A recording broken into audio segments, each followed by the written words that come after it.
So, it's taken me a long time to get here, but I have arrived. Yes, I have arrived, and you want to know something? And to be quite honest about it, I didn't think I was going to be arriving quite this quickly. But I had an opportunity today to sit down and have a conversation or listen to a segment with the person by the name of Dr. Sonia Stribling. And I was very, very impressed with her. And she excited me to the point where I said, okay, let's do this, NJ. Let's really do this. So let me introduce myself. For those of you for those of you who know me, I am Natalie J. NJ Evans. And I am also the producer of a podcast called Public Relations Strategies with a focus in media and cybersecurity. And you. So that's the focus of the podcast. Now, let me tell you who my target audience is. My target audience are women of color who have businesses, who are in the process of really pulling themselves together. Their business are only between 1 and 5 years old. And what they want to do is they want to be able to branch out into the world and really show their stuff and follow in the footsteps of so many fantastic and outstanding men and women of color.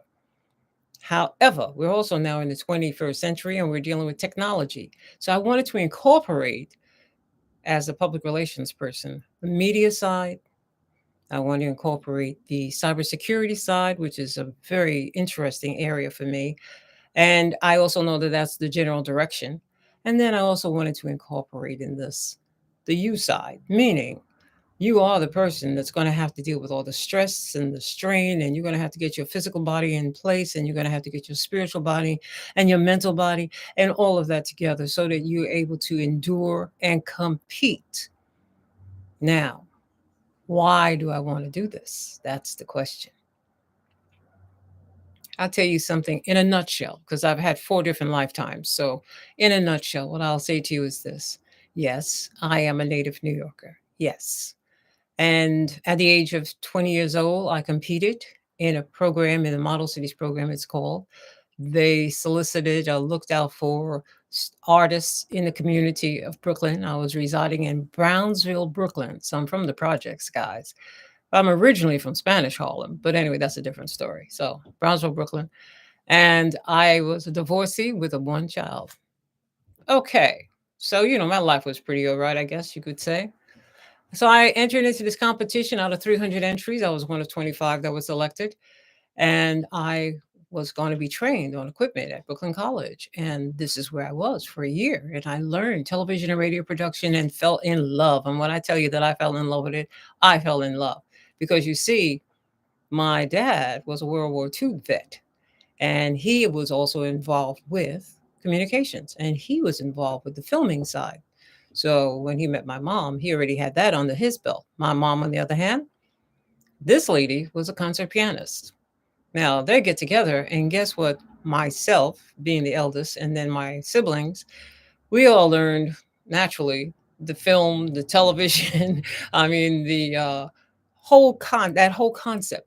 Like I said, film, television, still photography, and my mom, the piano, soldering iron. This is my mother. Soldering iron, transistors, and the motherboard. So I was getting prepared for a career at the age of 4, 5, 6, 7, 8, 9, and 10 that most people were getting prepared for when they were older. So by the time this competition comes around, I already have skill sets in behind me, but I don't know what to do with these things. I'm just thinking it's just something, it's one of my hobbies. I can do that and play the piano, end of story. But no, it's going to become more intense than that. As a matter of fact, I was going to not only fall in love with it, I wanted to share it with other people. I wanted to teach it. So I entered into this competition. Out of 300 entries, I was one of 25 that was selected. So far, so good, right? We attended Brooklyn College. Brooklyn College with the Model Cities program. It was a 1 year program. In those days, 5'11", petite frame. Yeah, I think that was rather intimidating on some people because I also had the big curly bush afro, and then I also had the platform sandals. I was really typically baby boomer in that era of time. All right. But I loved what I did, and I was exposed to I was exposed to how to write news. How do you write news for television? How do you do that? What's the concept? I was also exposed to the production side of the industry, and I would understand how to create a script. And oh, it was just so exhilarating. It was totally exhilarating. And I just ate it up. Now, here's the problem. I'm not for everybody. I know that. Okay. And people that know me always say to me, Natalie, you're really very straightforward. I figured that if I tell you the truth and I'm very straightforward and polite and respectful, then that way we won't have too much of an issue because you'll know where I'm coming from. And that's why I'm sitting here talking with you right now. So I went through the course. I was the particular class that I was in, as I was saying, I was one of 25 out of the 300 applications, one of 25. My class was the one that actually taught at the Sesame Street show when it first began. That pilot, that was my class, with the exception of me. At the end of that course, I ended up 1 year later, ended up being the one that was blacklisted. So I was blacklisted in the number one job market in media. Number one, also coming from the hood, basically, and no direction. Nobody says to you, okay, well, this is how you're going to go in, and this is where you're going to go to find out about television. And I inquired, and it was like zero. Nobody was giving you any entrance points because it was a very well protected industry in those days. Well, one of the people that was involved in that program that I was involved with was a student teacher. And this student teacher and myself and some other people that were in there who became really top notch radio DJs in New York that I knew quite well because they were either engineers or they would come through the program because it was a novelty. Okay. So this is the only person at the end of the rainbow when everybody else was getting awards and going this way and going that way. I didn't get anything. I didn't have anything to that I was going to receive from them at all, outside of devastation and the possibilities of returning to the projects and actually becoming like some of my peers. Some of the women didn't make it out of there. They became totally helpless, hopeless, or drug addicts. And most of the males that I knew from there did that too, because that was the atmosphere in the projects. But I was just determined that that was not going to happen. It was not going to happen, but I didn't know how to change it. But I knew it wasn't going to happen. But I held on to that media side. Mark Chernikow is my first mentor outside of my mother and father. Mark Chernikow is a gentleman who doubled back. He was a student teacher at Brooklyn College in our course. And he and I, we used to hang out. I used to smoke 2 packs of cigarettes a day. I'm not promoting cigarette smoking. I'm just saying that that was who I was in those days. And I don't apologize for it. I don't. But what I wanted to say about Mark was out of all the people that I met there, he was the only one who turned around and said, let me help you. So when he turned around and extended his hand, I had been traveling back and forth to New York, as I stated before. I'm from Spanish Harlem. Across the street is Columbia University. All right. So what he did was he brought me into another world. He brought me into the village, which I knew, but I did not know was in NYU, New York University. I did not know that aspect of it. I was down there playing chess, but I was not at the school. Anyhow, I go in to NYU with Mark. I ordered all of his classes in broadcast production. So now that fills in the pieces that was missing with my other piece, where I was learning how to do television, where I was learning how not only the camera angles above and below the line, I was also learning how to write the news and then a script, how to deliver. The whole thing was the whole picture. And this is back in 1970 to 71. Okay. Meanwhile, I have a daughter. Don't forget, I have a daughter and I'm a divorcee. Okay, fine. So I become exposed to something. I have more of the elements that I needed in order to go forward.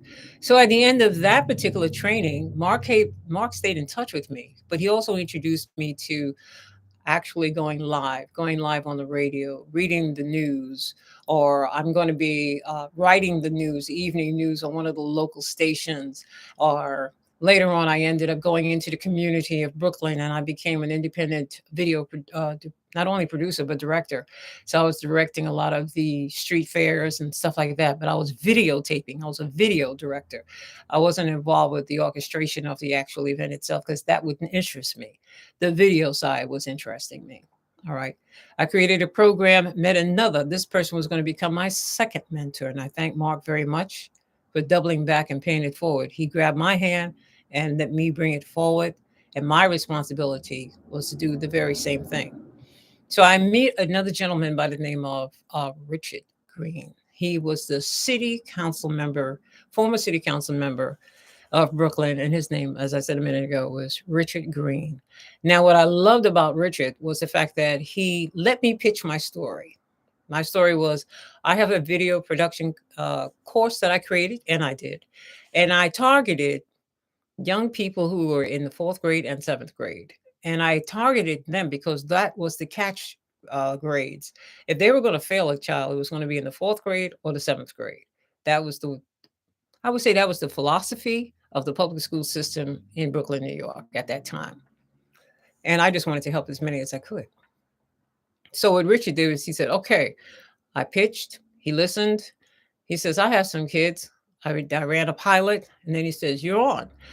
I wrote my proposal, and then he took it over to Brooklyn Museum, and the Brooklyn Museum met me, and then voila, I was the first after school program that was financed by the Brooklyn Museum at that time.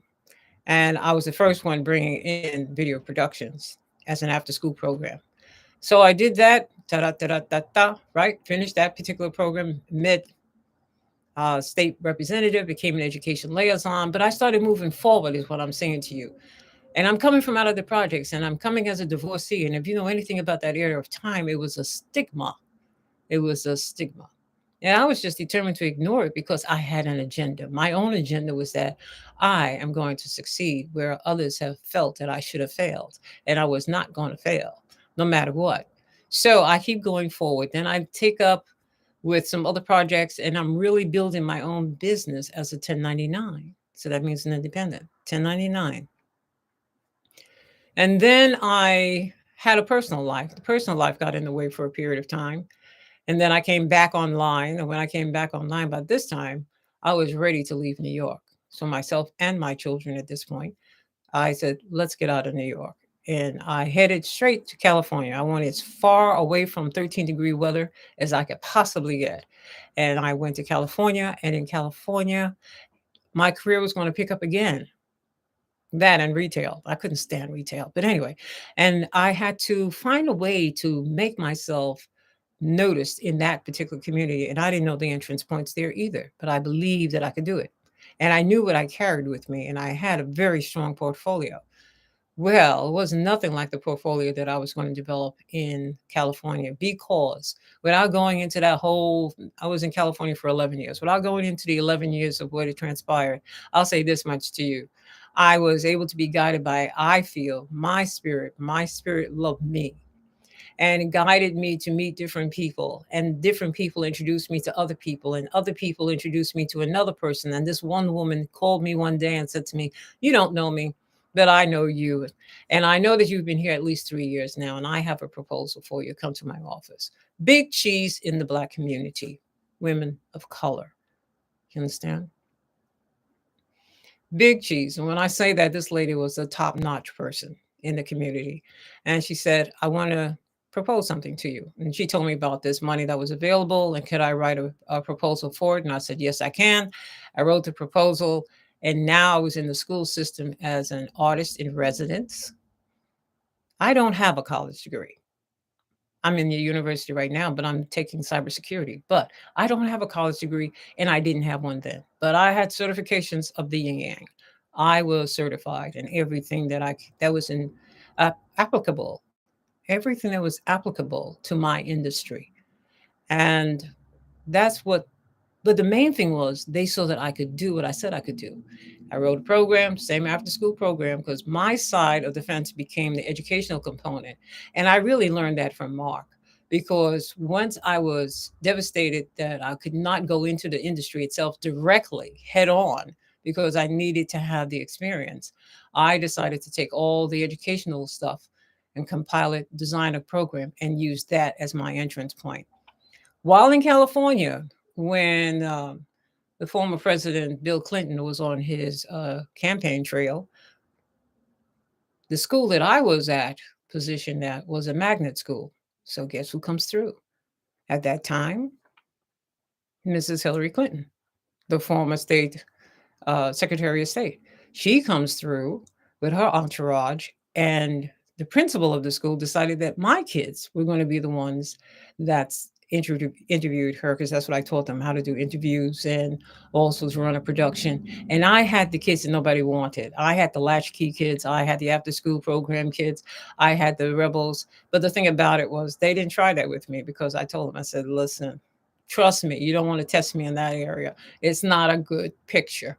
And they learned that very quickly. And so, consequently, when this happened, the principal said to me, "Hey, we want you to represent the school." And I said, "Well, what happened to your video instructor?" And they said, "No, no, no, no, no. He's not going to be available. We want you to represent us." And I was like, okay." And so I was in a mini room with the young children that I had, ages 8 to 13. Okay. And I said to them, I said, let me tell you, I'm going to share with everybody. I'm going to put you in a position where this is your strong suit. You tell me whether or not you can handle it. I said, but there's one thing we all have to agree on. And they said, what's that? I said, no embarrassments. I said, I don't do embarrassments well at all. Plus, the local television station came, and they was videotaping the kids, and they were videotaping me, and then they was videotaping Mrs. Clinton. And it was just really a wonderful experience for my young people, because once again, they were the ones that nobody wanted. Interesting. So California became quite interesting to me. Other things developed. Then I left California and I moved on. But let me jump forward a few spots. As I said before, I have a lot of certifications. They are all in media. Now, I mean, on this level, when I came to Arizona, I had to verify who I am in terms of the media side. And I'm talking about, I was able to, between California, not Washington, Washington, D.C., and Texas, I was able to accumulate 12,960 hours in media, above and below the line, the technical stuff. I'm a licensed audio engineer, the whole thing. I was able to go through that whole segment. So my thing with people is that I tell them, I said, I'm media. When I say I'm media, I can do it in front of the camera, behind the camera. I understand that whole concept. I understand the strategy. I understand the psychology behind it, the whole thing. Then I turned around and had the audacity, because I was totally fascinated with technology, as you would imagine I would be, because of my mom with the soldering iron. And later on, I realized that she was working on motherboards. I was saying, my gosh, really? Anyhow, so I now have those two energies. I have the technology, I have the media, and then I also have this other side of me that wants to sit down and help people to understand that you can do this. And I'm a witness that you can do this, because I have 5 daughters. And I turned around and I was able to do that. I was able to become a person that was very strong in my industry. I won awards. Case in point, I sold a show when I was in Houston, Texas. I sold a show to Canada. Canada distributed this particular report. And I'll tell you what it is in a minute. But it hit 60 countries. That's a 60 countries, 135 stations, and 1.3 million people. So that establishes me as an international broadcast journalist. International. Okay. And then I also had other opportunities. I have 6 Lifetime Achievement Awards, but all of those things were things that I did in the community, because it was very important to me to get to the community to understand either they're going to have to become better spokespersons for themselves. And in Houston, I was there for Katrina and the rest of that stuff. And that was very intriguing, but that's what really pushed me forward too. So I wanted to double back and always help the community. Now, when I decided I was going to retire from media and everything else and just leave it alone, that's when I came to Phoenix, Arizona.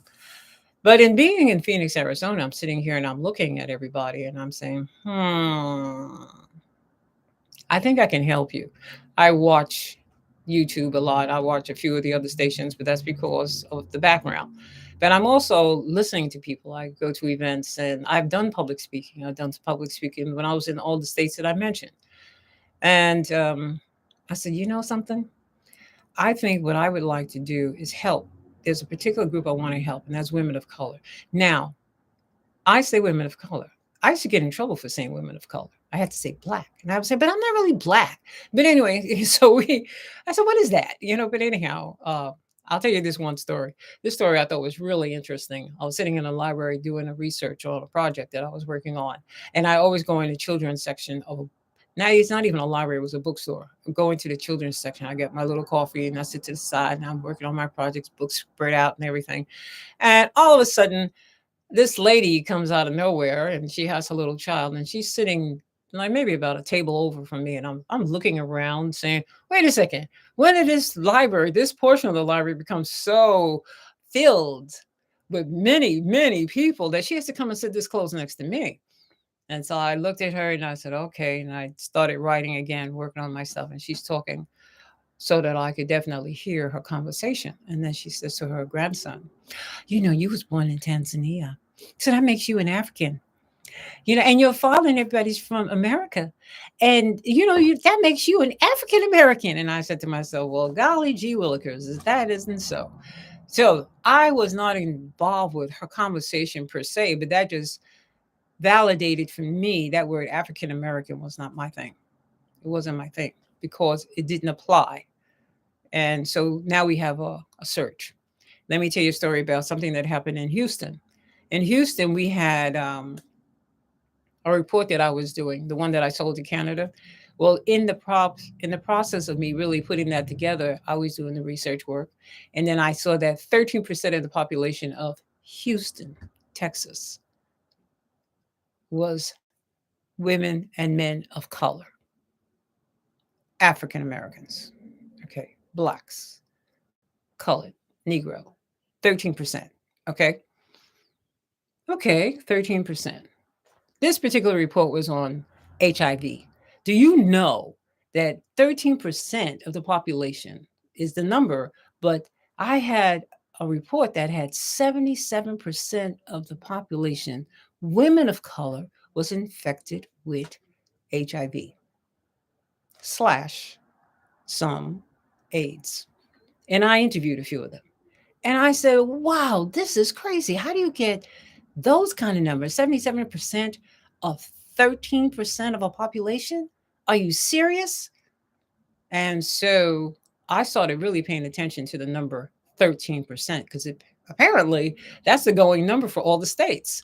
I was like, oh, okay. So when I came into Arizona, I started noticing the same thing again. I said, let me see if I can find the women because I encountered this when I was on the East Coast. I found women that had dropped out of school because of whatever was going on in their life. So they're 45, 50 years old with no skill sets. And I wanted to help those that were interested in being helped. I'm not for everybody. And the reason why I say that is because I'm saying that you have to be committed to whatever it is that I'm going to take my time and share with you. And I don't have a problem with sharing my information. And for those, in those days, I didn't have a problem sharing it the way I was sharing it. Today, I have a problem with sharing it the way I was sharing it. All right. So I just say those women that I approached, some of them were really serious, and I was able to do a one on one with them, and some of them were not. So now, why am I telling you this? I'm telling you this because if you are a woman of color or a man of color, and you're 45 and above, and you've organized your little business, you're an entrepreneur or a small business owner. Now, let me explain that. A small business owner means that you have less than 20 people working for you. That's what it means. Okay. And you've been in existence between 1 and 5 years. And if you think that you understand how to use public relations and the media to enhance your business, bravo. My thing is, I'm looking for the people who don't know how to do that because, as I said a minute ago, that's my area, media. The second part of this is I've always been involved with technology, do my own research on technology. And the way cybersecurity is coming around, I'm saying to you, whether you're a business owner with a large group or with a small, and I'm not even talking about the corporations now, I'm talking about business owners, mom and pop shops, and you have 5 people that you are the boss of, you have 5 people working for you. You got to understand how to protect your data, how to protect your customers. And this is not something that's a walk in the park these days. Everything is becoming so sophisticated, and that's way, way, way before we even start talking about AI and the rest of the hacking industry. So, what are you going to do? I'm saying to you, if you're looking for some help, I am a coach. If you're looking for some information, I am a public speaker. You understand? So, if you want that guidance or some insight into what's going on in the community, I would like to assist you on that. I'd like to provide you with some insights. Now, here's a sidebar. Cybersecurity, cyber insights is what I call it because I know me. And I would like to explain to some people sometimes cyber, when we start talking about cyber, we're talking cyberspace, we're talking about different levels, we're talking about different domains. Oh, it becomes really, really fascinating, at least to me. But then again, I can be rather eclectic at times. So if you're interested in what it is that I'm offering, I'm saying to you, I'm a public speaker, I am a coach, and I am a trainer. And if you think that you and I can get along quite well, I would love for you to look in the descriptions. And I have an email address that I'm using, and it's called the evening dot drive dot home because I have a podcast that I do on Mondays at 7 o'clock, and that's public relations up front. And then on Fridays, I do a live stream. As a matter of fact, I did one last night, but I didn't upload it because I realized I shot ahead of this conversation I'm having with you right now. And I wanted you to have a background on who I am and to really see me because most of the time I'm off camera. But I want you to see me and to also know that I'm very sincere about this. I'm looking for 1 million women and men of color. And that's who I want to reach out to because with one shot on the radio, and I know that this is something that I can do to assist and help you closer here during this time. We're in 2024 and the real game has just begun. If you know how to play chess, get your boards out and start really refining your mind and start thinking about the strategies and the different manners and ways in which you can approach your business because this is it. In the 1930s, when they had the Great Depression, Mayor LaGuardia from New York opened up all of his doors, and there was not a place where these people who were homeless and starving for food and that kind of thing, shelter, there wasn't a place that they couldn't go to get food. And this is his history. That was his legacy. Okay. My dad was in the South. He was on a farm with his family because they owned property. My mom was in Central America. She was traveling around as a pianist. They didn't know what I'm talking about and what I'm sharing with you. But the way things are going right now in our country, there's a lot of disputes, a lot of upsets, a lot of changing of the gods.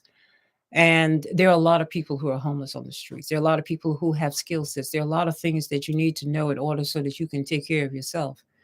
And if you can do this right now, especially this year, in the middle of all the mess, you'll be okay. But now I said something to you before. There's another part of my program, which is media, cyber insights, and you. You, because if anything happens to you, that's the end of your legacy if you don't have anything in place. And we've done that many times. We've seen what happens when you don't have anything for your children and your children's children and grandchildren and that whole thing. We already know that. And we know what happens when you do have it. So I'm here to just share with you. On the evening drive home, I will have interviews and stuff. I just started the program again.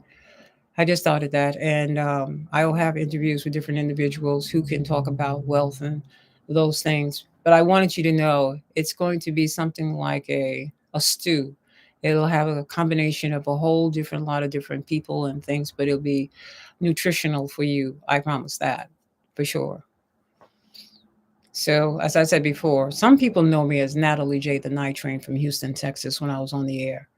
I decided that in my new life, my fourth reincarnation, as I said before, I like to be called just NJ, NJ Evans. And I would love the opportunity to sit down and have a conversation with you My information is right there in the description. If you have a moment, send me an email. Let me know what you think about what I'm sharing. And then also let me know what you think about my show. And for those of you who did see my first show that I brought out with the evening drive home, that's a radio thing right there. Okay, the evening drive home. Those people, I want to say to them, thank you so much. You made my heart feel good. I thank you so much. So in the meantime, I want you to think about what it is that you want to do. I want you to remember that you create your own reality. That's very upfront. And you have to be able to create the reality that you truly desire, not one that you don't. So you can't be sitting down gossiping negative things about somebody else and think that only positive things are going to come to you. Nah, that's not the energy field we're in. But we are in an energy field where whatever it is that you think about will manifest. So think about the things that you really want. One other thing, I said a minute ago that I was inspired to come online live at this time today because of coming out of a webinar with a speaker by the name of Dr. Sonia Stribling. And I tell you, the inspiration, the enthusiasm. And I said, I want to be like you. I can do that. I can return and do that because I liked her energy field. And I also want to be able to help a lot of people understand that they can do that as well too. I'd like to join that crew, you know what I mean? To bring it forward, to give it back because I was able to survive the projects. I was able to come out of there alive and sane with 5 daughters. And that was another journey. That's my private book. So I look forward to being with you and talking with you again on a Friday evening or a Monday morning. It's whichever way you like to go. But it's been an honor and a pleasure, and I thank you for your time. Have a wonderful life and make 2024 your year. You're on stage, guys. Let's go.